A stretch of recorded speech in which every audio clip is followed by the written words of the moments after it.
بسم اللہ الرحمن الرحیم۔ یہ اسلامی تاریخ کے ماخذ اور مباحث وغیرہ کے حوالے سے ہماری یہ 15ویں نشست ہے، اور پچھلی نشست جو تھی وہ علامہ ابن جریر طبری کے اوپر تھی، اور ہم نے یہ کہا تھا کہ جو اگلی نشست ہوگی وہ بھی علامہ طبری کے اوپر ہوگی، اور خاص طور سے اردو میں لکھی جانے والی کچھ کتابیں جن میں علامہ تمنا عمادی کی کتاب بہت اہم ہے، اور اس کے جو انہوں نے اعتراضات کیے ہیں طبری کے اوپر اس کو ہم ایک نظر دیکھیں گے، اور مگر اس سے پہلے بہتر ہے کہ ہم تمنا عمادی صاحب کا ایک تعارف پیش کر دیں۔ علامہ تمنا عمادی جو ہیں یہ 1888 میں بہار میں ایک علاقہ تھا پھلواری، وہاں یہ پیدا ہوئے تھے، اور ان کا خاندان 200 سال سے علماء کا خاندان مانا جاتا ہے، صوفیہ کا خاندان مانا جاتا ہے۔ پھلواری میں 2 خانقاہیں تھیں یا ابھی بھی ہوں گی جو اسی خاندان کی ہے، اور 6 پشت پیچھے ان کے جو اجداد تھے ان میں ایک کا نام تاج العارفین محمد مجیب اللہ صاحب، اسی وجہ سے یہ مجیبی بھی کہلاتے ہیں، تمنا عمادی مجیبی۔ یہ بھی انہوں نے درس نظامی جو ہے وہ اپنے والد سے حاصل کیا، اور خاندان کے بزرگوں سے علم حاصل کیا، کچھ تھوڑا وقت انہوں نے پڑھایا بھی انہی مدارس میں، اور اس کے بعد یہ تقریباً 40 سال تک یہ تصوف سے وابستہ رہے، اور تصوف میں جو بھی رسوم ہوتی تھیں ان کے خانقاہوں میں ان سب کے اوپر یہ عامل رہے۔ وہاں پہ سما بھی ہوتا تھا، ذکر، فکر، شغل، کشف قبور اور ریاضتیں، اور یہ ساری چیزوں کے اندر یہ رہے 40 سال تک، اور خود اپنی ایک جگہ وہ لکھتے ہیں کہ 40 سال کے بعد یہ ان تمام چیزوں سے دور ہو گئے، نہ صرف یہ کہ دور ہو گئے بلکہ متنفر ہو گئے۔ اس کے بعد انہوں نے اپنے آپ کو صرف قرآن کریم سے جوڑے رکھا، انہیں اہل قرآن بھی کہا جاتا ہے، جو ایک فرقہ ہے اہل قرآن کا، حالانکہ یہ نہیں تھے اس میں۔ اسی طرح سے انہیں منکر حدیث بھی کہا جاتا ہے، حالانکہ میرے خیال سے یہ منکر حدیث بھی نہیں تھے۔ یہ اصل میں بہت سخت قسم کی جرح کرتے ہیں راویوں کے اوپر، روات کے اوپر، تو ان کو بہت سی حدیثوں کو انہوں نے اس طرح سے ریجیکٹ کر دیا۔ تو یہ کہتے تھے، تمنا عمادی صاحب یہ کہتے تھے کہ جو بھی حدیث قرآن سے متصادم ہے وہ حدیث نہیں ہے۔ ٹھیک ہے، ایسے ہی ہے، کوئی بھی حدیث قرآن سے متصادم نہیں ہو سکتی۔ اچھا، اس طرح سے ان کو اہل حدیث نے، منکر حدیث نے اپنی طرف سمجھا، اہل قرآن ان کو اپنی طرف اپنے بریکٹ کرتے تھے، پرویزی ان کو اپنے ساتھ بریکٹ کرتے تھے، عباسی ان کو اپنے ساتھ بریکٹ کرتے تھے، اور یہ خود ان سب چیزوں سے نالاں تھے۔ اور انہوں نے ایک مضمون لکھا تھا، میرا خیال فاران میں شائع ہوا تھا 1972 میں، کسی وقت کی اگر فائل دیکھی جائے تو وہ مضمون ملے گا، جس میں انہوں نے اپنی مظلومیت کا اظہار کیا تھا کہ اصل میں ان کو اہل حدیث، ان کو اہل قرآن اور منکرین حدیث اپنے اپنے مفادات کے لیے، ان کے چونکہ یہ رجال پر بڑی سخت بحثیں کرتے تھے، تو جس کو اپنے مطلب کی چیز جہاں نظر آ جاتی تھی وہ ان سے لے لیتے تھے، تو اس وجہ سے ان کو مختلف گروہوں میں بریکٹ کیا جاتا تھا، یہ ان سب سے الگ تھے۔ انہوں نے تمنا عمادی نے 2 ہجرتیں کی، ایک پہلے تو وہ لوگ مشرقی پاکستان گئے، اس وقت مشرقی پاکستان، اس کے بعد یہ مغربی پاکستان آ گئے۔ یہاں پر کراچی میں ان کی 1973 میں ان کی ڈیتھ ہوئی۔ یہ بڑے رجال کے ماہر تھے، موقف میں بہت سخت تھے۔ انہوں نے طبری کے اوپر بڑے سخت قسم کے الزامات لگائے ہیں، یعنی زہری پر بھی لگائے ہیں، لیکن وہ اس وقت ہماری بحث سے باہر ہے۔ علامہ ابن جریر طبری پر انہوں نے بڑے سخت الزامات لگائے ہیں۔ اس حوالے سے ان کے 2-3 مضامین تھے۔ ایک مضمون کا عنوان ہے علامہ ابن جریر طبری بحیثیت مفسر، تو ہم اس پر بھی بات نہیں کریں گے. ہاں البتہ 2 مضامین انہوں نے لکھے ہیں ابن جریر طبری بحیثیت مورخ، یہ ہماری فیلڈ ہے، اور اس پر ہم دیکھیں گے کہ وہ طبری کو کس طریقے سے ٹریٹ کرتے ہیں.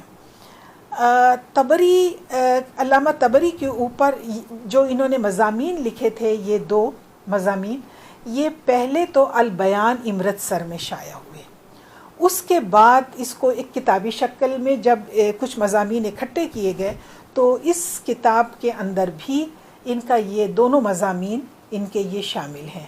اور امام زہری و امام طبری تصویر کا دوسرا رخ، یہ الرحمن پبلشنگ ٹرسٹ کراچی نے اس کو شائع کیا ہے. اس کے اندر طبری کے اوپر جو انہوں نے مضمون اپنا جو انہوں نے لیا ہے، مرتبین نے جو ان کا مضمون لیا ہے تمنا عمادی کا، یہ 73 صفحات کے اوپر محیط مضمون ہے.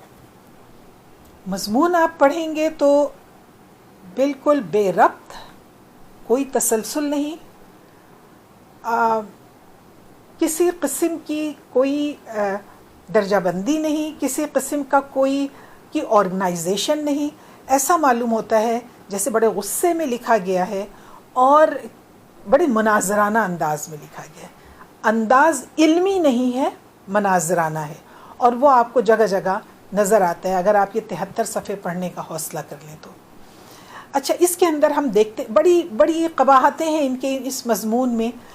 اگر پہلے تو میں نے سوچا تھا کہ ان کے ایک ایک پیراگراف کو آپ کے سامنے پڑھوں گی اور اس کا جواب دیا جائے گا، لیکن اس طریقے سے تو پوری رات گزر جائے گی، کیونکہ 73 صفحات کو پڑھنا اور اس کے ایک ایک پیراگراف کو پڑھنا اور ہر ایک پیراگراف کا جواب دینا، تو میں نے بڑی مشکل، کیونکہ اس مضمون میں کوئی آرگنائزیشن نہیں ہے، بڑی مشکل سے میں نے ان کے دعوے نکال لیے کہ یہ ان کے دعوے کیا ہیں. علامہ عمادی دعویٰ کیا کرتے ہیں طبری کے خلاف؟ تو 2 بڑے دعوے ہیں ان کے علامہ عمادی کے. ایک تو یہ کہ طبری جو ہے یہ شیعہ ہیں، کہیں ان کو شیعہ کہا ہے، کہیں ان کو تقیہ باز شیعہ کہا ہے، اور کہیں ان کو رافضی کہا ہے، ایسا رافضی جو رافضیوں کے لیے حدیثیں گھڑتا تھا. یہ ان کا پہلا دعویٰ ہے، اس کو ہم دیکھیں گے. اور دوسرا، اس کے لیے وہ کچھ شہادتیں بھی پیش کرتے ہیں، ہم ان شہادتوں کو بھی دیکھیں گے ایک ایک کر کے. دوسرا ان کا دعویٰ یہ ہے کہ طبری جھوٹا ہے اور کذاب ہے، اور ان کی ایک سند کو لیتے ہیں، وہ ایک سند کو لیتے ہیں اور اس پر وہ پورا زور لگا دیتے ہیں یہ ثابت کرنے کے لیے کہ یہ سند طبری نے گھڑی ہوئی ہے، اور اس گھڑی ہوئی سند سے وہ ساری بکواس کرتا ہے اور سارے جھوٹ اس نے جو ہیں وہ بیان کیے ہیں تاریخ کے اندر. ہم اب پہلے دعوے کی طرف آتے ہیں. اس علامہ تمنا عمادی جو پہلا دعویٰ کرتے ہیں وہ یہ کہتے ہیں کہ طبری شیعہ تھا.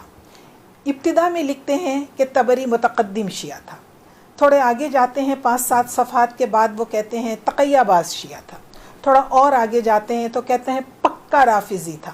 دیکھیے، متقدم شیعہ کے اندر اور تقیہ باز شیعہ کے اندر اور رافضی کے اندر واضح فرق ہے. جو متقدم شیعہ تھے وہ تو پولیٹیکل پارٹی کے طور پر ہمارے سامنے آتے ہیں نا، جو حضرت علی کو پولیٹیکلی سپورٹ کرتے تھے وہ متقدم شیعہ تھے، وہ شیعان علی تھے. جو اس وقت حضرت معاویہ کو سپورٹ کر رہے تھے وہ شیعان عثمان تھے، حضرت عثمان کی پارٹی کے تھے. تو یہ 2 پارٹیاں تھیں. لہٰذا متقدم شیعہ جو ہے وہ کوئی اس کے اندر مذہبیت تلاش کرنے کی ضرورت نہیں ہے، یہ ایک سیاسی تقسیم تھی. لیکن جب آپ یہ کہتے ہیں کہ تقیہ باز شیعہ، یا جب آپ یہ کہتے ہیں کہ وہ رافضی ہے، تو پھر یہ اس گروہ سے اور اس فرقے کے متعلق بات ہو رہی ہے جو شیعہ فرقہ تھا. تو اب ہم دیکھتے ہیں کہ علامہ تمنا عمادی علامہ طبری کو شیعہ ثابت کرنے کے لیے کیا شہادتیں دیتے ہیں. ان کی پہلی شہادت جو ہے وہ علامہ ذہبی اور ابن حجر عسقلانی کے حوالے سے ہے. پہلی دلیل کے طور پر وہ علامہ ذہبی جن کی کتاب ہے میزان الاعتدال، اس میں سے ایک اقتباس پیش کرتے ہیں جس میں ذہبی نے طبری کے بارے میں یہ لکھا ہے کہ فیہ تشیع، ان کے اندر تشیع تھا. اور یہیں پر وہ ابن حجر عسقلانی کی بھی ایک کوٹیشن دیتے ہیں جن کی کتاب ہے لسان المیزان. اور لسان المیزان میں ابن جریر طبری کے حوالے سے ابن حجر لکھتے ہیں کہ محمد ابن جریر طبری جن کا انتقال 310 میں ہوا، ثقہ تھے، صادق تھے. ہاں، ان کے اندر شیعت پائی جاتی تھی، ہلکی پھلکی شیعت پائی جاتی تھی جو مضر نہیں ہے. یعنی وہ کہتے تھے کہ فیہ تشیع یسیر، ہلکی پھلکی ان کے اندر شیعت پائی جاتی تھی. یہ ہے پہلی دلیل جو علامہ تمنا عمادی طبری کی شیعت پر قائم کر رہے ہیں. اچھا، اس کا ہم فی الحال جواب نہیں دے رہے، اس کا جواب آگے خود بخود آ جائے گا جب ہم بار بار مختلف موقعوں پر طبری یہ ذہبی کو بھی کوٹ کریں گے، ابن حجر عسقلانی. دونوں بڑی سختی کے ساتھ اس بات کے دعوے دار ہیں، ذہبی بھی اور ابن حجر عسقلانی بھی. یہ ثقہ تھے، یہ صدوق تھے. ان کے اندر ہلکی پھلکی ایسی شیعت پائی جاتی تھی جو نقصان دہ نہیں ہے. یعنی یہ متقدم شیعہ تھے، یعنی ایک پولیٹیکل جو شیعہ اس زمانے میں ہوتا یہ وہ تھے. رافضی نہیں تھے اور تقیہ باز شیعہ نہیں تھے. یہ چیز نہیں تھی ہلکی پھلکی ان کے اندر شیعت. یہ چیز بھی خود ابن حجر اور ذہبی ہی کے حوالے سے آگے جب ہم گفتگو کریں گے تو نفیس کی ہو جائے گی.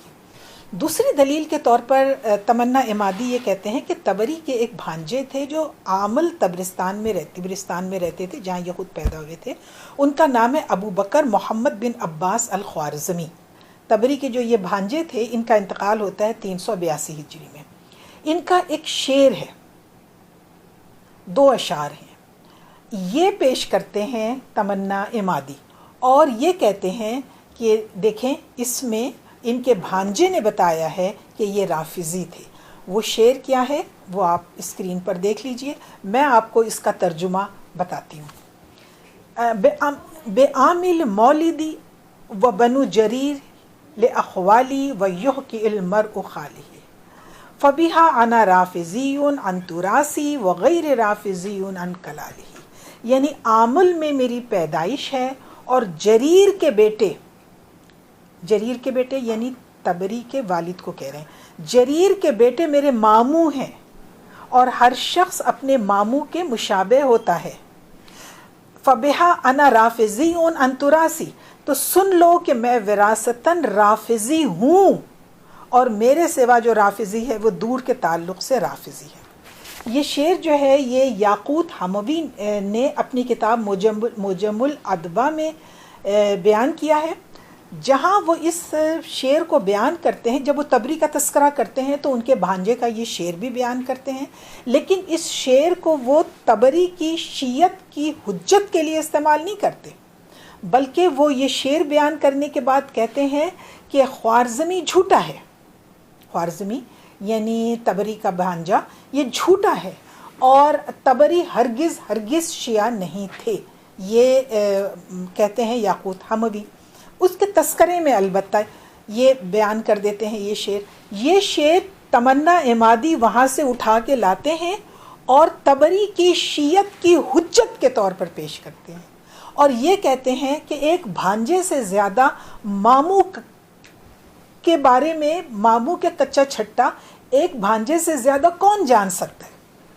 لہٰذا وہ کہہ رہا ہے کہ یہ میرے ماموں ہیں، جریر اور ان کے بھائی وغیرہ ان کے بیٹے یہ میرے ماموں ہیں اور بھانجے ماموں کے مشابہ ہوتے ہیں اور میں رافضی ہوں اپنے ماموں کی طرح.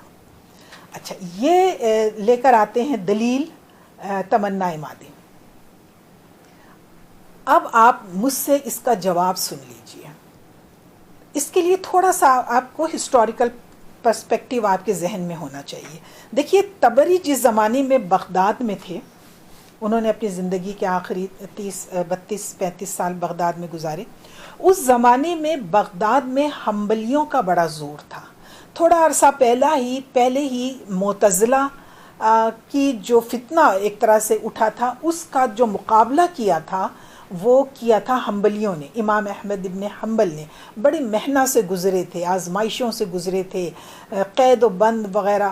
تو اس کی وجہ سے حنبلیوں کا جسے کہنا چاہیے سماج کے اندر رتبہ بہت بلند ہو گیا تھا. اچھا، بغداد کے قیام کے دوران ہی انہوں نے، یہ جو طبری تھے، انہوں نے ایک کتاب لکھی تھی. وہ کتاب الاختلاف کہلاتی ہے. اور اس کے اندر انہوں نے اس زمانے، مطلب ان سے پہلے کے یا اس زمانے کے جو مشہور ائمہ تھے ان کا تذکرہ کیا تھا، اور ان کے آپس کے جو علمی اختلافات تھے ان کا تذکرہ کیا تھا. تو اس کتاب کے اندر جن ائمہ کا انہوں نے تذکرہ کیا تھا، ذرا ان کے آپ نام اسکرین پر دیکھ لیجئے.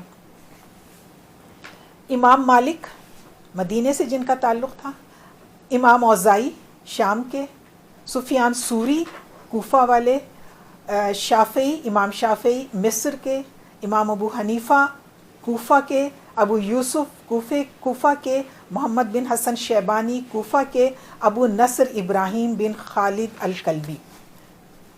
یہ 8 ائمہ شامل تھے، فقہا شامل تھے، جن کا انہوں نے اس کتاب الاختلاف کے اندر ذکر کیا تھا، اور اس کے اندر ان کے علمی اختلافات بیان کیے تھے. اس میں امام احمد ابن حنبل کو انہوں نے بطور فقیہ نہیں ذکر کیا تھا. اس پر یہ جو حنبلی تھے یہ بہت ناراض ہوئے اور آ گئے ان کے پاس، اور ہر طرح سے مکالمہ کیا اور سب کچھ. امام علامہ طبری کا کہنا یہ تھا کہ وہ عالم ہیں، محدث ہیں امام احمد ابن حنبل، اور بڑے اچھے الفاظ میں ان کو یاد کرتے تھے، لیکن وہ فقیہ نہیں ہے. وہ فقیہ نہیں ہے. میں نے ان کا فقہا کے درمیان ذکر نہیں کیا. یہ بات آپ ذہن میں رکھیے گا کہ علامہ طبری کا اپنا بھی ایک فقہی مسلک تھا، جس پر ہم پچھلی ویڈیو میں ہم بتا چکے ہیں، جو جریریہ کہلاتا تھا. طبری اپنے آپ کو فقیہ مانتے تھے. خیر، اس کتاب میں انہوں نے اپنا ذکر نہیں کیا، لیکن وہ اپنے آپ کو فقیہ مانتے تھے. ابن حنبل کو نہیں مانتے تھے. اس چیز نے حنبلیوں کو بڑا برا فروختہ کر دیا، اور انہوں نے طبری کے خلاف باقاعدہ، جسے آپ کہہ لیجئے کہ آج کل اس کو کہتے ہیں میڈیا ٹرائل، لیکن اس زمانے میں ان کے خلاف باقاعدہ ایک مہم شروع کر دی. اور ان کے کردار پہ تو کچھ نہیں کہہ سکتے تھے، لیکن ان کے عقیدے کے اوپر حملہ کیا. کبھی کہیں کہ یہ شیعہ ہیں، کبھی کہیں کہ یہ خارجی ہیں، کبھی کہیں کہ یہ معتزلی ہیں، اور کبھی کہیں کہ یہ بدعقیدہ ہیں، اور وغیرہ وغیرہ. تو اس وقت علامہ طبری نے، ابن جریر طبری نے اس وقت ایک کتاب لکھی تھی اپنے عقیدے کے مطابق. یعنی انہوں نے اس کتاب کا نام ہے کتاب العقیدہ، اور اس کتاب کے اندر انہوں نے اپنا عقیدہ بیان کر دیا کہ میرا یہ عقیدہ ہے. اور وہ عقیدہ کیا تھا؟ وہی جو اہل سنت کا ہے. اچھا، یہ کتاب بڑی دیر تک چلی. ابن حجر اسقلانی کے زمانے تک بھی یہ کتاب متداول تھی، اور ابن حجر اسقلانی نے یہ کتاب دیکھی تھی، اور اس کو دیکھنے کے بعد یہ کامنٹ بھی ان کا ملتا ہے کہ میں نے یہ کتاب دیکھی ہے اور اس میں خیر کے سوا کچھ نہیں ہے. اور کیا ان کا عقیدہ تھا؟ وہی جو اہل سنت کا ہے. اب آپ مجھے ایک بات بتائیے، طبری اپنے عقیدے کے بارے میں کہ میرا یہ عقیدہ ہے ایک کتاب لکھتے ہیں، اور ایک طرف ان کا ایک رافضی بھانجا ہے جو ان کے عقیدے کے بارے میں ایک شعر کہتا ہے. کون سی چیز آپ دیکھیں گے؟ کیا آپ اس شعر پہ اعتبار کریں گے جو ان کے کسی رافضی بھانجے نے پتہ نہیں کس موڈ میں کب لکھ دیا ہے؟ یا آپ اس کتاب کے اوپر اپنے آپ، یعنی اس کتاب کو حجت مانیں گے جو طبری بتا کے لکھ رہے ہیں کہ یہ میرا عقیدہ ہے، اور انہوں نے یہ کتاب شائع کی، لوگوں میں پھیلی، اور سب نے اس کو دیکھا اور پڑھا، جس کے اندر انہوں نے اپنے آپ کو اہل سنت کے اوپر وہی عقیدہ بیان کیا تھا جو اہل سنت کا تھا۔ آپ مان لیجئے وہ بات جو طبری کا بھانجا کہہ رہا ہے، کوئی صاحب عقل آدمی نہیں مانے گا۔ علامہ تمنا عمادی ایک شعر تو اٹھا کے لے آئے، انہوں نے یہ کتاب، یا تو عمادی صاحب کو یہ کتاب ملی نہیں ہوگی کیونکہ انہیں بہت سی کتابیں نہیں ملی تھی، جیسا کہ انہوں نے اپنے اس 70-72 صفحے کے مضمون میں کئی کتابوں کا تذکرہ کیا کہ مجھے یہ نہیں ملی، مجھے یہ کتاب نہیں ملی، تو نہیں ملی ہوگی ان کو یہ کتاب، ورنہ ان کی کتاب کے مقابلے میں ایک شعر کو کون پوچھتا ہے۔ لہٰذا تمنا عمادی صاحب کا یہ دلیل بالکل بوگس دلیل ہے، اس قابل ہے کہ اس کو رد کیا جائے، مسترد کر دیا جائے، اور اس کے مقابلے میں دیکھیے اس کتاب کو جو طبری خود لکھ رہے ہیں اپنے عقیدے کے متعلق۔ ایک بات اور بھی میں آپ سے کہہ دوں، طبری کا جو مسلک تھا نا، جریریہ، اس پر بھی ان کی کتابیں تھیں۔ کتاب اللطیف ہے ان کے، جو انہوں نے اپنے مسلک کے بارے میں لکھی ہے۔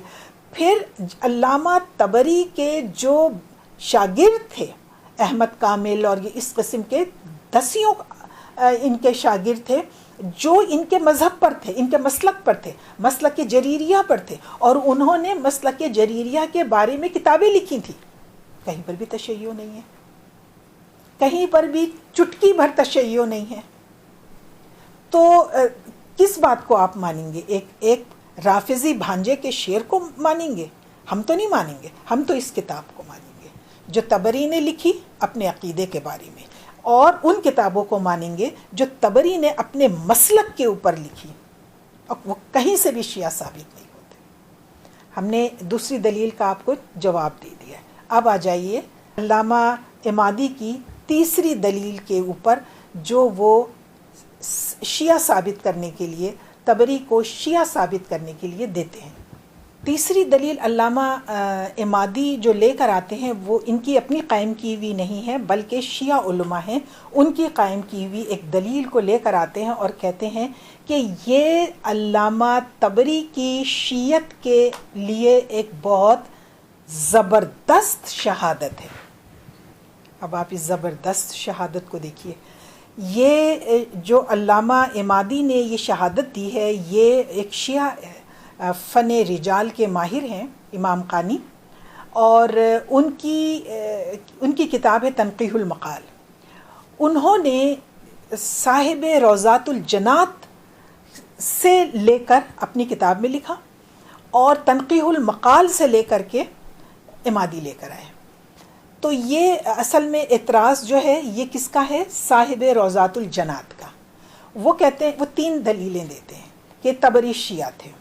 پہلی دلیل صاحب روضات الجنات پہلی دلیل یہ دیتے ہیں کہ طبری ایک ایسے شہر کے رہنے والے تھے، یعنی طبرستان کے، جو شیعوں کا علاقہ تھا، سنی کوئی وہاں رہ ہی نہیں سکتا تھا، خاص طور سے یہ جو آل بویہ کے آنے کے بعد۔ یہ پہلی دلیل دیتے ہیں۔ کون دیتے ہیں؟ صاحب روضات الجنات۔ وہاں سے اٹھاتے ہیں اس دلیل کو کون؟ امام قانی تنقیح المقال میں، اور وہاں سے اٹھاتے ہیں کون؟ تمنا عمادی۔ دوسری دلیل صاحب روضات الجنات کیا دیتے ہیں کہ طبری 4 اہل سنت کے مروجہ 4 مذاہب میں سے کسی بھی مذہب پر عامل نہیں تھے، اس کا مطلب ہے کہ وہ شیعہ تھے۔ تیسری دلیل صاحب روضات الجنات یہ لے کر آتے ہیں، اور وہ یہ کہتے ہیں کہ طبری حدیث غدیر خم کا اثبات کرتے ہیں، اور حدیث غدیر خم کا اثبات صرف شیعہ کر سکتا ہے۔ جو بھی اس کا اثبات کرتا ہے اس کا مطلب ہے کہ وہ شیعہ ہے، کوئی غیر شیعہ نہیں کر سکتا۔ یہ کون کہہ رہا ہے؟ صاحب روضات الجنات۔ اب آ جائیے ہم ذرا پوسٹ مارٹم کر دیتے ہیں ان تینوں دلیلوں کا۔ پہلی دلیل یہ ہے کہ جی طبری ایک ایسے علاقے میں رہتے تھے، یعنی طبرستان میں، عامل میں، جو تو شیعوں کا علاقہ تھا، اور سنی تو کوئی وہاں رہ ہی نہیں سکتا تھا، اور خاص طور سے جب آل بویہ آ گئے تب تو وہاں کوئی سنی رہ ہی نہیں سکتا تھا۔ آپ کو اگر پچھلا ویڈیو یاد ہو، پچھلی ویڈیو میں جو ہم نے تبری کے بارے میں بات کی ہے، تو ہم نے آپ کو وہاں بتایا تھا کہ تبری 12 سال کی عمر میں طبرستان سے نکل گئے تھے، عامل سے نکل گئے تھے سفر. اس پر بھی تمنا عمادی کو اعتراض ہے کہ 12 سال کا بچہ سفر کیسے کر سکتا ہے. تمنا عمادی صاحب کو نہیں معلوم کہ اس زمانے میں 12 سال کے بچے کیسے سفر کرتے تھے. تجارتی قافلے جاتے تھے اور یہ حاجیوں کے قافلے جاتے تھے، اور اس کے اندر لوگ جو بھی اپنے بیٹے کو کہیں ایک مخصوص مقام پر بھیجنا چاہتے تھے، وہ اپنے بچوں کو اس قافلے میں شامل کر دیتے تھے. اس قافلے میں ان کے جاننے والے بھی ہوتے تھے. ایسے ہی ایک قافلے میں تبری کے والد نے تبری کو 12 سال کی عمر میں بھیج دیا تھا. اس قافلے کے اندر ان تبری کے والد کے جاننے والے بھی تھے، اور وہ جہاں بھی پہنچے، پہلے رہ گئے تھے، اس کے بعد کوفہ گئے تھے، بصرہ گئے تھے، تو جہاں بھی تبری پہنچے ہیں یہ ان کے رشتہ دار اور ان کے اہل قافلہ کے ساتھ، وہاں پر تبری کے والد انہیں رقم بھجواتے تھے، کیونکہ یہ کوئی جاب واب تو کرتے نہیں تھے، کوئی نوکری ملازمت تو کرتے نہیں تھے، تو ان کے والد پیسے بھیجتے تھے. اور یہ اسی وجہ سے کہ کنیکشن ہوتا تھا ان لوگوں کا. تو یہ اگر عمادی صاحب کی سمجھ میں نہیں آ رہا ہے تو مجھے یہ سمجھ میں نہیں آ رہا ہے کہ عمادی صاحب کی کیوں سمجھ میں نہیں آ رہا ہے. کیونکہ اور آج بھی آپ دیکھ لیجئے کہ آج بھی مدارس کے اندر یہ کے پی کے میں اور دوسرے افغانستان سے کتنے بچے آتے ہیں ہمارے یہاں مدارس میں، 8 اور 9 سال کے بچے آتے ہیں ہمارے مدارس میں اور آ کر کے یہاں تعلیم حاصل کرتے ہیں اور سالوں رہتے ہیں اور پھر اس کے بعد واپس چلے جاتے ہیں. مدارس کی دنیا میں تو یہ ایک عام چیز ہے. مجھے نہیں معلوم کہ علامہ تمنا عمادی کو یہ بات کیوں سمجھ میں نہیں آئی. اچھا، پہلی بات یہ، ہم ان کے دلیل کا پوسٹ مارٹم کر رہے ہیں، صاحب روضات الجنات کی پہلی دلیل کا کہ یہ طبرستان میں کیسے رہتے تھے. بھائی نہیں رہتے تھے، وہ 12 سال کی عمر میں وہاں سے نکل گئے تھے، پہلی بات. دوسری بات یہ کہ 290 میں جب تبری اپنی 50s میں تھے، اپنی عمر کے 50 کے دہے میں تھے، تو چونکہ یہ بغداد میں حنبلیوں نے ان کو بہت تنگ کر رکھا تھا اور باقاعدہ ان کے گھر پہ پتھر مارتے تھے اور لوگوں کو ان سے ملنے نہیں دیتے تھے وغیرہ وغیرہ، تو انہوں نے سوچا کہ میں واپس چلا جاتا ہوں طبرستان. تو یہ طبرستان آئے تھے، لیکن یہاں رافضیوں نے انہیں رہنے نہیں دیا، کیونکہ یہاں آ کر کے انہوں نے ابو بکر اور عمر، حضرت ابو بکر اور عمر کے فضائل میں کچھ رسائل لکھ دیے.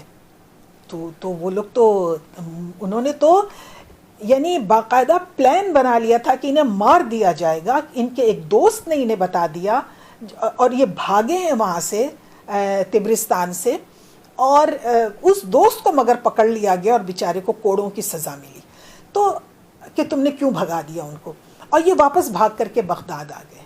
تو جناب تبری طبرستان میں رہتے نہیں تھے، یہ 12 سال کی عمر میں وہاں سے آ گئے تھے، اور 55 کے دہے میں جب یہ 50-55 سال کے تھے یہ گئے تھے اور چند مہینے میں بھاگ آئے تھے. رافضیوں نے ان کو وہاں رہنے نہیں دیا تھا. اور پھر آپ بات کرتے ہیں آل بویہ کی، تو آل بویہ تو تبری کے جانے کے ربع صدی کے بعد برسر اقتدار آئے ہیں. لہٰذا صاحب روضات الجنات کے بارے میں ہم یہ کہہ سکتے ہیں کہ انہیں اپنی تاریخی معلومات کو زیادہ بہتر کر لینا چاہیے، اور یہی مشورہ اگر حیات ہوتے تو ہم تمنا عمادی صاحب کو بھی دیتے. اچھا، دوسرا آپ دیکھ لیجئے کہ وہ یہ کہتے ہیں صاحب روضات الجنات کہ تبری اپنے زمانے کے 4 مروجہ اہل سنت کے 4 مروجہ مذاہب پر نہیں تھے. اس کا مطلب ہے کہ وہ شیعہ تھے. ارے اگر کوئی ان مذاہب پہ نہیں ہے تو شیعہ کیسے ہو گیا؟ تو پھر تو امام اوزاعی بھی شیعہ ہوئے، تو پھر تو داؤد ظاہری بھی شیعہ ہوئے، تو پھر تو لیث بن سعد بھی شیعہ ہوئے. یہ کون سی دلیل ہے؟ اور اس کو علامہ تمنا عمادی زبردست شہادت کہہ کے لے کر آتے ہیں. اب تیسری شہادت دیکھ لیجئے جو صاحب روضات الجنات دے رہے ہیں. صاحب روضات الجنات کی تیسری دلیل یہ ہے کہ تبری حدیث غدیر خم کا اثبات کرتے ہیں اور ایسا صرف شیعہ کر سکتے ہیں، لہٰذا تبری شیعہ تھے. اب آ جائیے اس کی طرف. تبری نے دیکھیے اس کے 2 نکات ہیں، اس کا ہم 2 جواب دے سکتے ہیں. ایک جواب تو ہم یہ دے رہے ہیں کہ حدیث غدیر خم جو ہے من کنت مولاہ فعلی مولاہ، میں جس کا دوست ہوں، رسول اکرم صلی اللہ علیہ وسلم نے غدیر خم کے موقع پر کہا میں جس کا دوست ہوں علی بھی اس کے دوست ہیں، یا میں جن کا ولی ہوں علی بھی ان کے ولی ہیں۔ ولی کے 14-15 معنی ہیں، ہم اس بحث میں نہیں جا رہے۔ تو وہ یہ کہہ رہے ہیں صاحب روضات الجنات کے کوئی غیر شیعہ اس کا اقرار نہیں کر سکتا۔ ارے بھائی کرتے ہیں، بہت سے سنی مآخذ کے اندر یہ حدیث موجود ہے، مسند امام احمد ابن حنبل میں موجود ہے، ترمذی میں موجود ہے، 8 سورسز ہیں جو میں نے سرچ کیے تھے، 8 اوتھینٹک سنی سورسز ہیں جہاں پر اس حدیث کو بیان کیا گیا ہے، من کنت مولاہ فعلی مولاہ۔ اس کو ظاہر ہے آپ اسبات کر رہے ہیں تبھی تو آپ لے رہے ہیں اس کو۔ یہ ایک جواب تھا۔ دوسرا جواب یہ ہے، ایجابی جواب یہ ہے کہ تبری جس زمانے میں تھے بغداد میں، ابھی آل بویہ کا اقتدار آیا تو نہیں تھا، ابھی 35-40 سال بعد آل بویہ کا اقتدار آنا تھا، لیکن شیعہ سنی منافرت ہائٹ پر تھی، بہت زیادہ تھی۔ ہر سال محرم میں قتل و غارت ہوتی تھی، جلوس نکلتے تھے، جب وہ تبرہ کیا جاتا تھا صحابہ کرام کے اوپر تو پھر مار کٹائی ہوتی تھی اور ضرور لاشیں گرتی تھی۔ اتنی نارواداری تھی، اتنی نارواداری تھی۔ اس نارواداری کو ختم کرنے کے لیے تبری نے یہ سوچا، تبری کی شخصیت بڑی وسیع المشرب شخصیت ہمیں نظر آتی ہے، وہ ہر ایک کو لے لیتے ہیں، وہ خارجی کو بھی لے لیتے ہیں، وہ شیعہ کو بھی لے لیتے ہیں، وہ سنی کو بھی لے لیتے ہیں، وہ کذاب کو بھی لے لیتے ہیں، سقہ کو بھی لے لیتے ہیں، غیر سقہ کو بھی لے لیتے ہیں، سب کے نام بتا دیتے ہیں، حدیث یا تاریخی روایت لکھ دیتے ہیں، کہتے ہیں میں نے آپ کے لیے جمع کر دیا، آپ فیصلہ کر لیں۔ ابھی ہم کریں گے ایک ٹیسٹ کیس کے طور پر، میں آپ کو ایک روایت اس طرح سے کر کے بتاؤں گی۔ اچھا، تو یہ اس نارواداری اور مارم پیٹ اور گالم گلوچ اور قتل و غارت گری سے بہت پریشان تھے۔ انہوں نے ایک کتاب لکھی تبری نے، تاکہ وہ دونوں کو کسی طریقے سے تھوڑا ان کے اندر برداشت کا مادہ پیدا کریں۔ اس عدم برداشت کو ختم کرنے کے لیے اپنی وسیع المشربی اور رواداری کی بنیاد پر تبری نے ایک کتاب لکھی، اس کا نام ہے کتاب الفضائل۔ بڑے عرصے تک یہ کتاب چلی ہے۔ اس کے اندر انہوں نے سب سے پہلے حضرت ابوبکر صدیق کے فضائل بیان کیے، اس کے بعد حضرت عمر فاروق کے فضائل بیان کیے، اس کے بعد حضرت عثمان غنی کے فضائل بیان کیے، اس کے بعد حضرت علی بن ابی طالب کے فضائل بیان کیے۔ اور جب حضرت علی کے فضائل بیان کیے تو اس میں حدیث غدیر خم بھی۔ جس زمانے میں لوگوں کو پتہ چلا کہ یہ کتاب لکھ رہے ہیں، کتاب الفضائل لکھ رہے ہیں، تو زیادہ تر شیعہ ان کے پاس آتے تھے، اور وہ جو غدیر خم کی جو حدیث تھی مختلف طرق سے وہ بیان کرتے تھے کہ ہمیں یہ حدیث پہنچی ہے، آپ یہ حدیث بھی اس کتاب میں ڈالیں، ہمیں یہ حدیث پہنچی ہے یہ بھی آپ اس کتاب میں لکھیں، ہمیں یہ حدیث۔ تو انہوں نے الگ سے حدیث، یعنی ایک تو یہ کتاب الفضائل لکھ لی، ایک انہوں نے احادیث جمع کرنی شروع کر دی غدیر خم کے حوالے سے، اور اتنے طرق سے اتنی حدیثیں جمع ہو گئیں کہ 2 جلدیں بن گئی، بہت موٹی ضخیم جلدیں نہیں بھی ہوں گی، بہرحال 2 جلدیں بن گئی۔ اس طرح سے 2 کتابیں بن گئی، ایک ہو گئی کتاب الفضائل جو وہ لکھ رہے تھے، اور اس کتاب الفضائل کو لکھتے ہوئے جو حدیث غدیر خم کا ایک ذخیرہ شیعہ حضراتوں نے ان کے پاس جمع کرا دیا تھا، اس کو بھی انہوں نے احادیث غدیر خم کر کے ایک الگ کتاب کی شکل دے دی تھی۔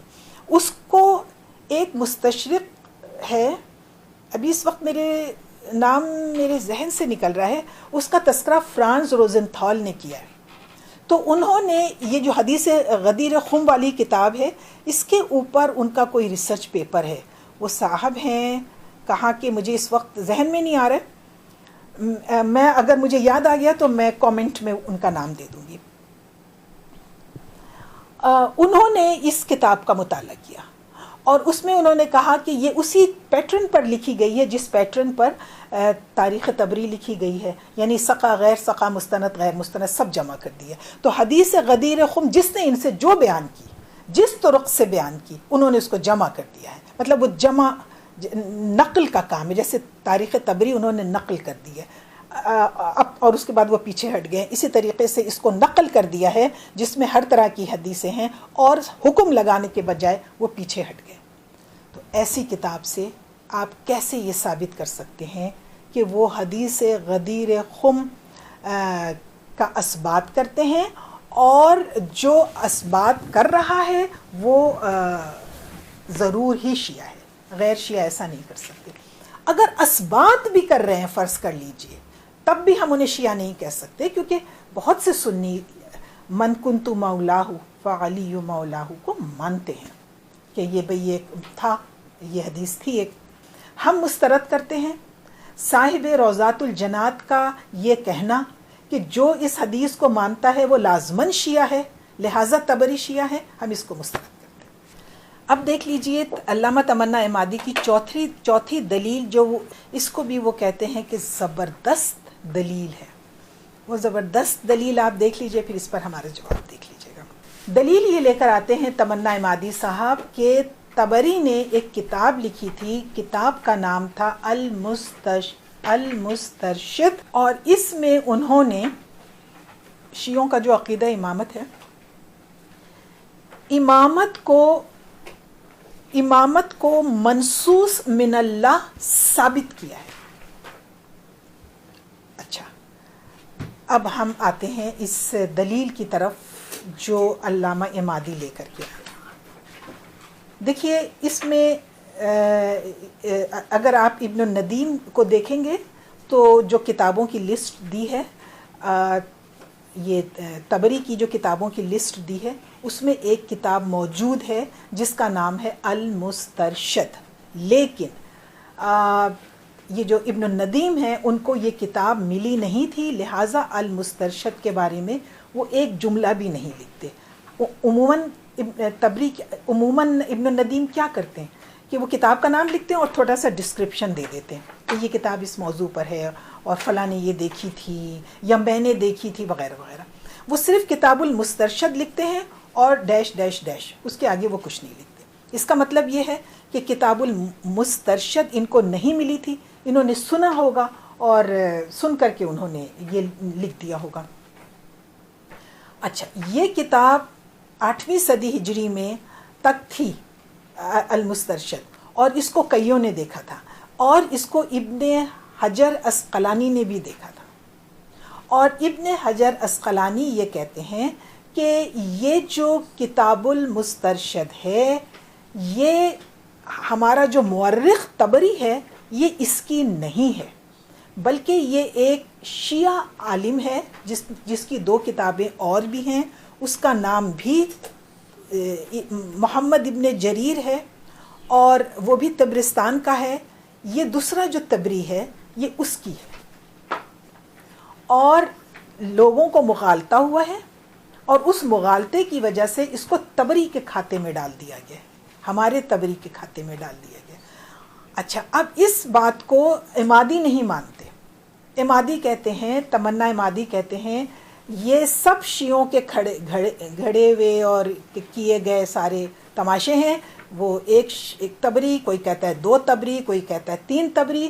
تمنا عمادی یہ کہتے ہیں کہ کوئی طبری شبری نہیں تھے اور ایک ہی طبری تھا, اور وہ یہ بات اس دعوے کے ساتھ کرتے ہیں کہ دونوں کا نام محمد, دونوں کی کنیت ابو جعفر, دونوں طبری کا نام محمد, دونوں طبری کے والد کا نام جریر, پھر ایک طبری کے والد کا نام یزید جو ہمارے مورخ ہیں طبری جن پہ ہم بات کر رہے ہیں, ان کے دادا کا نام ہے یزید, اور دوسرے جو طبری ہیں شیعہ طبری ان کے دادا کا نام ہے رستم. طبری کا کیا نام ہے؟ ہمارے طبری مورخ, ہم انہیں کہیں گے مورخ طبری, اور ان کو ہم کہیں گے ابن رستم, تاکہ فرق پتہ چلے. مورخ طبری کا نسب کیا ہے؟ ابو جعفر محمد بن جریر بن یزید طبری. اور دوسرے طبری شیعہ طبری کا کیا ہے؟ ابو جعفر محمد بن جریر بن رستم طبری. یہ جو ابن رستم تھے انہوں نے 2 کتابیں اور بھی لکھی تھیں. اور یہ دونوں کتابوں کا تذکرہ ابن حجر نے بھی کیا ہے اور دیگر تذکرہ نگاروں نے بھی کیا ہے. ان کی ایک کتاب ہے بشارت المصطفیٰ اور دوسری کتاب ہے دلائل الامامہ، اور یہ دونوں کتابیں تہران سے شائع ہو چکی ہیں. اور المسترشد بھی انہی کی کتاب ہے، اور یہ کتاب بھی نجف سے شائع ہو چکی ہے. اچھا، ایک بہت بڑے ماہر رجال ہیں نجاشی، شیعہ ہیں یہ، اور انہوں نے اپنی رجال کی کتاب میں یہ لکھا ہے کہ مجھ تک ابن رستم کی 3 کتابیں پہنچی ہیں، اور وہ ان تینوں کتابوں کا نام لیتے ہیں. کون؟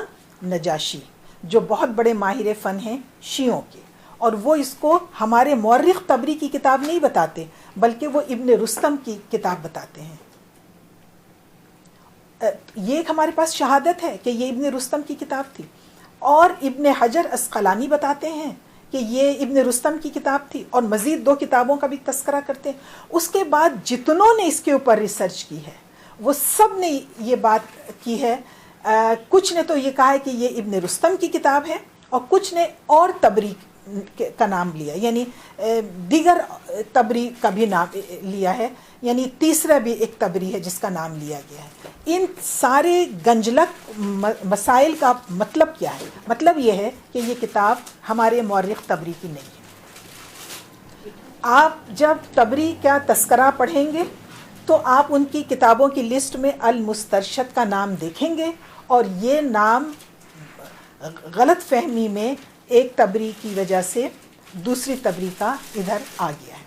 اچھا، یہ جو ہے تمنا عمادی صاحب، وہ یہ کہتے ہیں کہ 2 یا 3 طبری نہیں تھے، طبری ایک تھا.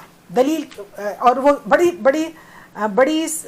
بڑے زوردار طریقے سے وہ یہ کہتے ہیں کہ اصل میں ابو جعفر محمد بن جریر بن یزید ہی طبری تھا جب اس نے، یعنی پہلے وہ رستم تھا جب اس نے اسلام قبول کر لیا، ان کے دادا نے جب انہوں نے اسلام قبول کر لیا تو ان کا نام یزید رکھ دیا گیا.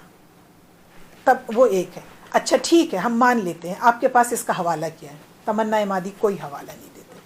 مسئلہ یہ ہے تمنا عمادی صاحب مفروضوں سے کام لیتے ہیں.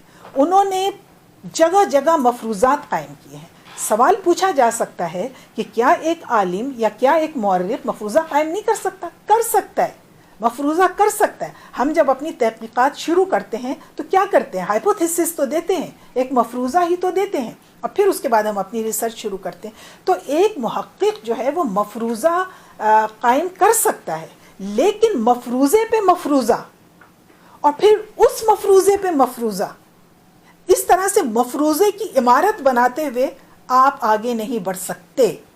اس طرح تو آپ حقیقت نفس امری سے بہت دور جا پڑیں گے. تمنا عمادی یہ کرتے. اگر میرے پاس وقت ہوتا تو میں اس کتاب میں سے ذرا آپ اٹھا کے دیکھیں، کسی کا ڈیٹ آف ڈیتھ ان کو نہیں ملتی تو وہ ایک مفروضہ قائم کر لیتے ہیں. چلیں ٹھیک ہے بھئی، وہ اس زمانے میں تھے، ہم بھی اس طرح کرتے ہیں کہ وہ اس زمانے میں تھے، اس زمانے میں وہ اتنے سال کے رہے ہوں گے وغیرہ. لیکن ہم اس مفروضے پہ پھر دوسرا مفروضہ قائم نہیں کرتے کہ جی پھر وہ فلاں یہاں پر آیا ہوگا، زید یہاں آیا ہوگا، اور چونکہ یہ اتنے سال کے تھے لہٰذا وہ ان سے ملا ہوگا، اور چونکہ یہ ان سے ملا ہوگا لہٰذا وہ جو بکر ان کے بارے میں کہہ رہا ہے جو کہ اس زمانے میں کوفہ بیٹھا ہوا تھا تو ایسا نہیں ہوا ہوگا. تو یہ جو غالباً اور میرا خیال ہے اور یہ جو چکر ہے یہ عمادی صاحب کو حقیقت سے بہت دور لے جاتا ہے. اب یہ انہوں نے کیسے فرض کر لیا کہ طبری کے جو دادا تھے پہلے ان کا نام رستم تھا، جب اسلام قبول کر لیا تو یزید ہو گیا. بھئی کہیں تو انہوں نے پڑھا ہوگا نا، تو اس کا حوالہ تو دینا چاہیے تھا نا، اور نہیں دیا تو اس کا مطلب ہے کہ یہ بھی ان کا مفروضہ ہے. ان کا مقالہ کے 70-73 صفحات میں سے مطلب اتنے مفروضات میں آپ کے سامنے نکال کے رکھ سکتی ہوں کہ بس بندہ پریشان ہو جائے. ہم مفروضات پہ نہیں چلتے. ہم مفروضہ اگر زیادہ سے زیادہ بیان کرتے ہیں تو ایک. اچھا، تمنا عمادی مفروضات پہ کیوں چلتے تھے؟ کیونکہ ان کے پاس سورسز نہیں تھے. تمنا عمادی صاحب کے شیعت کے حوالے سے ابھی دعوے باقی ہیں، کچھ 1-2 دعوے ان کے اور باقی ہیں، لیکن چونکہ یہ ویڈیو بہت لمبی ہو گئی ہے تو اگلی ویڈیو میں انشاءاللہ کل ہی ریکارڈ کرا دوں گی. تاکہ زیادہ فرق نہ پڑے اور ایک کے بعد ایک آپ کے سامنے یہ دونوں ویڈیوز جو ہیں وہ آ جائیں. اس میں ہم علامہ طبری کی، علامہ عمادی نے جو ان کے اوپر دوسرے دعوے بھی کیے ہیں کہ وہ جھوٹے ہیں اور کذاب ہیں اور ان کی اسناد، ہم وہ ساری باتیں کریں گے. اور ہم یہ بھی بتائیں گے کہ طبری کو استعمال کرنے کا طریقہ کیا ہے. بہت بہت شکریہ.